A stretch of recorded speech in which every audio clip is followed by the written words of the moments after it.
So hello friends, welcome to the next part of functions के part number 4 की बारी है। थ्योरी के लिए आखिरी वीडियो होगा। तो आई प्रिज्यूम कि आपने पिछले 3 वीडियोस देख लिए होंगे, वेरी वेरी इंपॉर्टेंट। इससे पहले वो जरूर देख लीजिएगा। चैनल में रिसेंट वीडियोस में मिल जाएगा आपको, वरना उसके लिंक मैं इस वीडियो के डिस्क्रिप्शन में रख दूंगा। ये आखिरी वीडियो है थ्योरी का। फिर अगले पार्ट नंबर 5 से हम लोग क्वेश्चंस लेना शुरू करेंगे, ताकि इसके एप्लीकेशन पार्ट क्लियर हो जाए। ठीक है, चलिए शुरू करते हैं। तो पिछले वाले में हमने पिछले वीडियो में बहुत इंपॉर्टेंट चीज पढ़ी थी, क्लासिफिकेशन ऑफ फंक्शन। तो मैं रिपीट नहीं कर रहा हूं, बस एक एक क्विक एक बार नोट कर लेते हैं फॉर्मूले, बाकी एक्सप्लेनेशन पिछले वीडियो में था। ठीक है, तो how do we classify functions? तो या तो वन वन होते हैं, वन वन, या मैनी वन होते हैं। डिटेलिंग पिछले वीडियो में जरूर देखिएगा, इट्स वेरी वेरी इंपॉर्टेंट। या फिर फंक्शन ऑनटो होते हैं या इंटो होते हैं। तो अगर मैं इस सेट से इस सेट तक जा रहा हूं, ए सेट से बी सेट तक कोई फंक्शन डिफाइन कर रहा हूं, इसमें m एलिमेंट्स, इसमें n एलिमेंट, तो सबसे पहली बात, टोटल नंबर ऑफ फंक्शंस कितने होते हैं? n to the power m। अब वन वन कितने होते थे? npm। और टोटल में से आप npm माइनस कर दो तो आपको मैनी वन मिल जाएंगे। सिंपल सा फॉर्मूला था। डिटेल्ड एक्सप्लेनेशन पिछले वीडियो में था, जरूर देखिएगा, वैसे तो देखिएगा होपफुली। और ऑन्टो फंक्शन कितने होते हैं? ऑन्टो मतलब जहां पे कोडोमेन और रेंज बराबर हो जाती है। कितने होते थे? n की पावर m माइनस। अब एक एक करके हटाना पड़ेगा आपको, और मल्टीपल ओवरलैपिंग मैनेज करनी पड़ेगी। ठीक है, ये ऑल्टरनेट माइनस प्लस यहाँ पे आएगा। एक्सप्लेनेशन दिया था मैंने पिछले वीडियो में। तो पहले आपने nc1 किया था, n minus one to the power m हो जाएगा, फिर प्लस पे आएगा nc2, n minus two to the power m, फिर ये माइनस आ जाएगा nc3, n minus three to the power m। तो जब तक ये चलता रहेगा, जब तक ये टर्म जीरो ना आ जाए, उसके पहले तक आप इसको सॉल्व करते रहेगा, ये कंटिन्यूस चलता रहेगा। मान लो ये ऑन्टो नंबर, ऑन्टो फंक्शन का नंबर अल्फा है, तो इंटो का नंबर क्या हो जाएगा? टोटल में से आप अल्फा माइनस कर देना, आपको इंटो मिल जाएगा।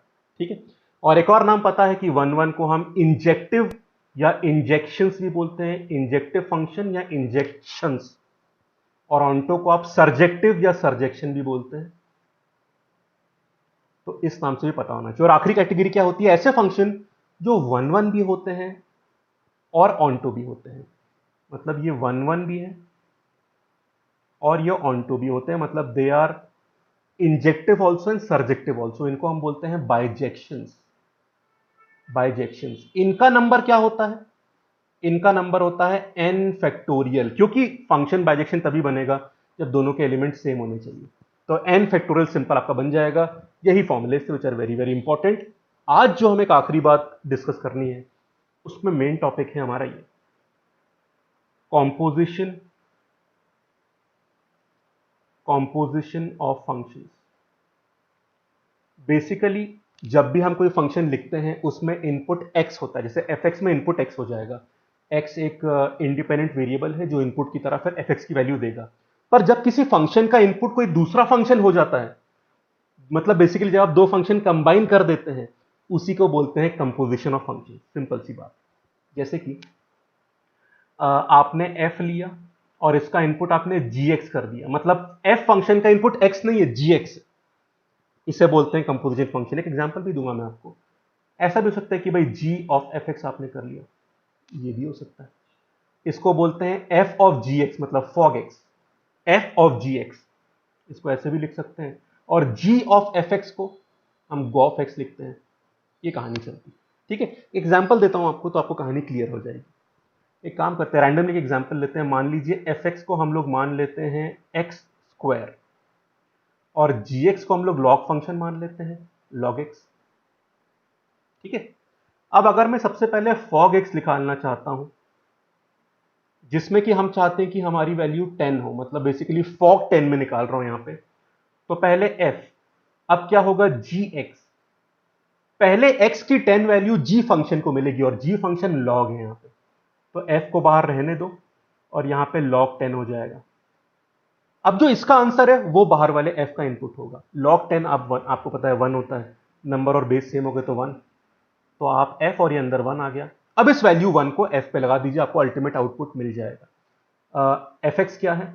x स्क्वायर, तो 1 का स्क्वायर कर लीजिए, आपको आंसर 1 मिल गया। सिंपल।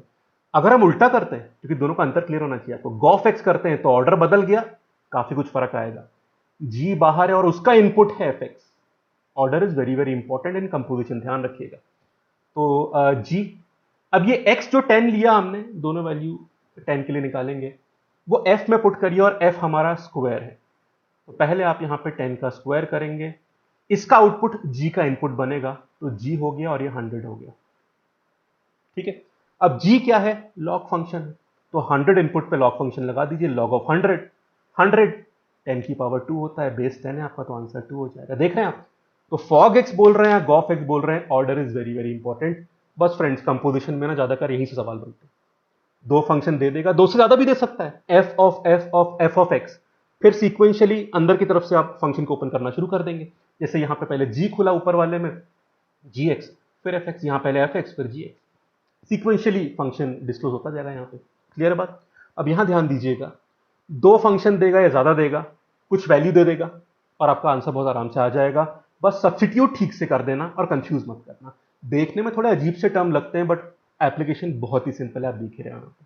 ठीक है, तो मेन सवाल यहीं से बनते हैं। कुछ सवाल जो एग्जाम में आए हुए हैं वो हम लोग नेक्स्ट वीडियो से करेंगे, तो अप्लाइड पार्ट और क्लियर हो जाएगा।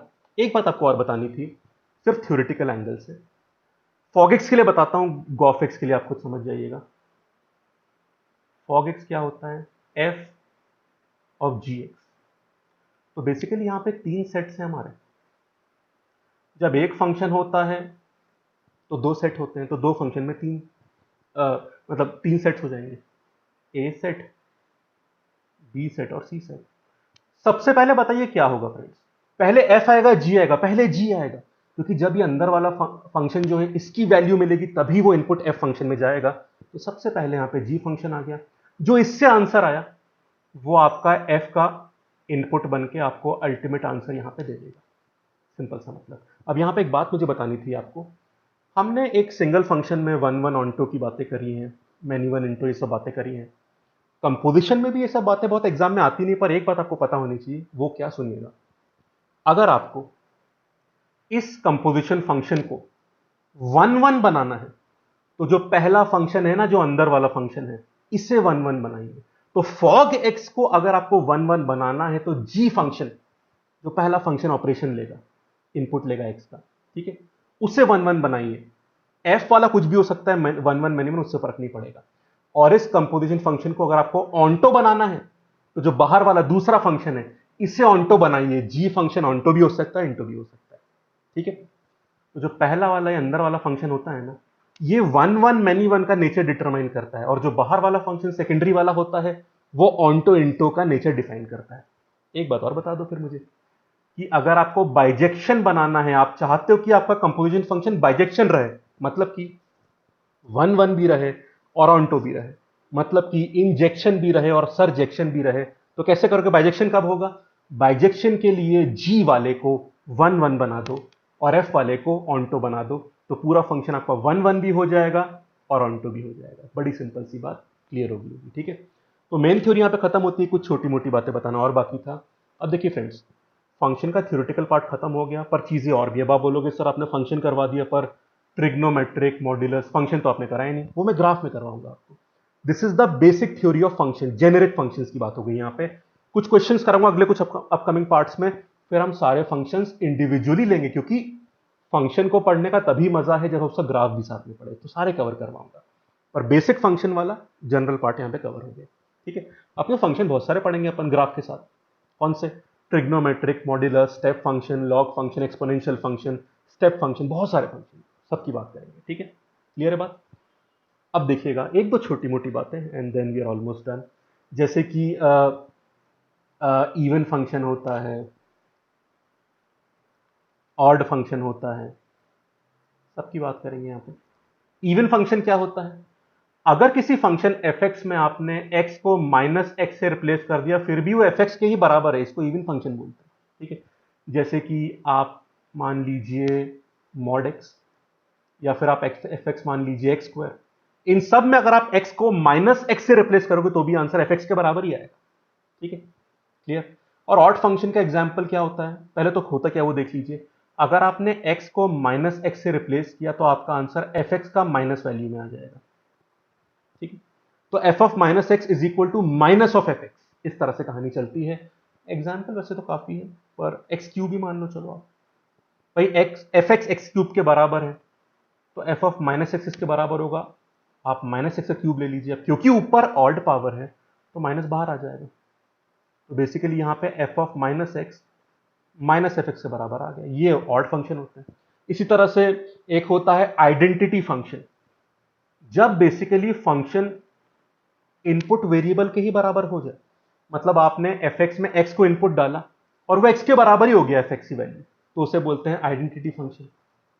एक और इस तरह से होता है कांस्टेंट फंक्शन, नाम से क्लियर है कि जिसमें आप कुछ भी इनपुट ले लो, आउटपुट कुछ कांस्टेंट रहता है, जैसे मान लो 2 रहता है। जैसे आपका पहला सेट है, इसमें बहुत सारे इनपुट्स आपके हैं, या आउटपुट है आपका इसमें 1 है, ये 2 है, ये 3 है, चाहे जो भी इनपुट लो आपका आउटपुट हर समय 2 के बराबर आएगा।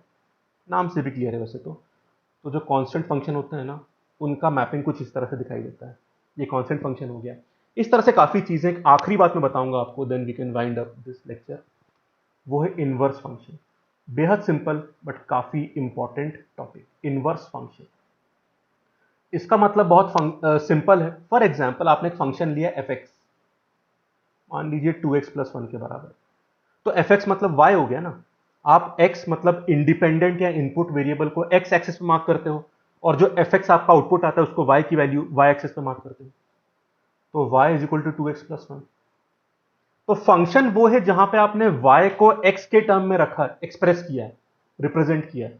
अगर आप x को y के टर्म में रिप्रेजेंट कर दो, उल्टा मामला कर दो, तो वही इनवर्स फंक्शन कहला देता है। देख लेते हैं यहाँ पे x कितना हो गया, y - 1/2।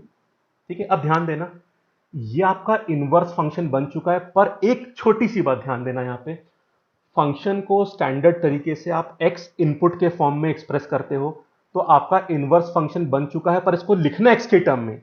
इसका मतलब ये है कि एफ एक्स आपका ये था, तो एफ इनवर्स रिप्रेजेंट ऐसे करते हैं इसको, ऊपर माइनस में इस तरह से लगा दिया आपने। तो इसका इनवर्स फंक्शन पता है क्या होगा फ्रेंड्स, यही होगा, पर x के टर्म में लिख देना, बस छोटा सा चेंज कर देना, x - 1/2, बस इतना सा, ये काम कर देना। ठीक है, तो इनवर्स फंक्शन हो गया। वैसे एक और बात मैं बताऊं आपको, अगर हम किसी फंक्शन और उसके इनवर्स का कंपोजिशन लेते हैं तो आंसर x के बराबर आता है। मतलब कि अगर आपने f लिया, f इनवर्स x का, या फिर आपने f इनवर्स लिया एफ एक्स का, दोनों केस में आंसर x आएगा आपका। मैं एक में करके दिखाता हूं, दूसरा ट्राई कर लेना, सिंपल है। f, अब देखिए f का इनपुट क्या लेना है आपको, x नहीं, f इनवर्स लेना है, तो 2 हो गया। ठीक है, मैं fx में वैल्यूज रख रहा हूं यहाँ पे 2। अब x में क्या आएगा, इनपुट f इनवर्स है आपका, तो इनवर्स वाला लिख दो यहाँ पे, और ये +1 लिख दो। तो 2 इंटू वेरिएबल +1, ये था fx, पर आपका इनपुट x नहीं, f इनवर्स था, वो आपने रख दिया। सॉल्व कर लो, इसका आंसर x के बराबर ही आएगा। दूसरा ये भी कर लेना आप, उसका आंसर भी x के बराबर आएगा। क्लियर। तो ये छोटी सी बात थी, क्वेश्चन इस पे काफी बनते हैं, जो भी एग्जाम में क्वेश्चन आए मैं बता दूंगा आपको। तो यहाँ पे फ्रेंड्स फंक्शन की बात ऑलमोस्ट थ्योरी काफी हद तक खत्म हो जाती है। अब नेक्स्ट पार्ट में हम लोग क्वेश्चंस करेंगे, जिसमें हम लोग सिंपल से कॉम्प्लेक्स पूरी कहानी को कवर करेंगे। मतलब कि सीमैट से लेके कैट तक पूरी जर्नी कवर करनी है, IFT हो, जैट हो, स्नैप हो, सबकी बात करनी है। और बाकी गवर्नमेंट एग्जाम जहां पर भी कॉन्ट में फंक्शन की कहानी बनती है, क्वेश्चंस बनते हैं, will try to cover that. ठीक है फ्रेंड्स, तो यहाँ पे कहानी कम करते हैं। होपफुली आपने चारों वीडियो ठीक से देख लेंगे, ताकि आप क्वेश्चंस के लिए रेडी हो जाओ। That will also be very important. और अगर ये वीडियो पसंद आया हो तो वीडियो को लाइक जरूर कर दीजिएगा, वो मत भूलिएगा। कमेंट जरूर करिएगा, कुछ अच्छा लगा तो वो भी कमेंट करिए, और कुछ इंप्रूवमेंट या फीडबैक आपको देना है कि भाई ये इंप्रूव हो सकता है, ये कमी लगी, वो भी फ्रीली कमेंट करिएगा। आपके comments are very very important. ठीक है, और चैनल सब्सक्राइब कर लीजिएगा। चलिए अगले वीडियो में मुलाकात होगी आपसे। Thank you, have a nice day.